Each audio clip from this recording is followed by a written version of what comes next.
2026 বিশ্বকাপ জিততে নেইমারকে লাগবে নাকি নেইমারকে ছাড়াই বিশ্বকাপে খেলতে যাবেন কার্লো আনচেলত্তির দল? ক্যাসেমিরোর 34তম জন্মদিনে এক সাংবাদিক তাকে প্রশ্ন করেছিল ব্রাজিল 2026 বিশ্বকাপ জিতবে কিনা। উত্তরে ক্যাসেমিরো কি বলেন তা নিয়েই থাকছে বিস্তারিত।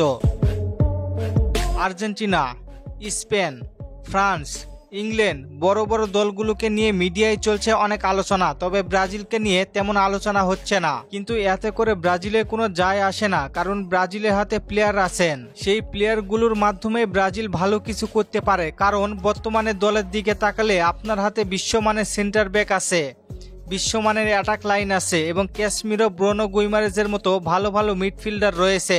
সব মিলিয়ে ব্রাজিলের হাতে ভালো ভালো অপশন রয়েছে।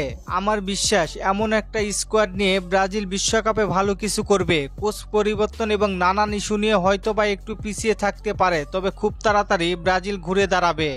বিশ্বাস রাখেন দলের উপরে। দিনেজ ও দরিবালের চেয়ে কার্লো আনচেলত্তির অধীনে ব্রাজিল বেশ ভালো ভালো পারফরমেন্স করতেছে।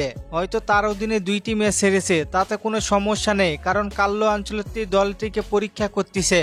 আগের চেয়ে অনেক উন্নত করেছে 5বারের বিশ্ব চ্যাম্পিয়ন ব্রাজিল দল।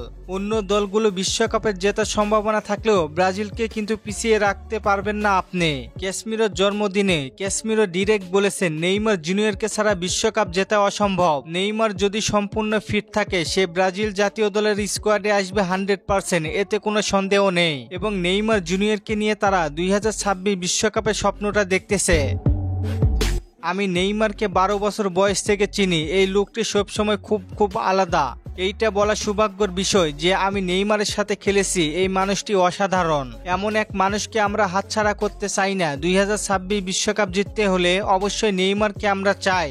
নেইমার বর্তমানে বিশ্বের সেরা একজন অন্যতম ফুটবল তারকা। ক্যাসেমিরো আরও একটি মন্তব্য করে লিখেন যে ব্রাজিল যদি বিশ্বকাপ জিততে চায় তাহলে নেইমারের জন্য খেলতে হবে, নেইমারকে নেতা মানতে হবে, তাহলে বিশ্বকাপে ভালো কিছু করা সম্ভব।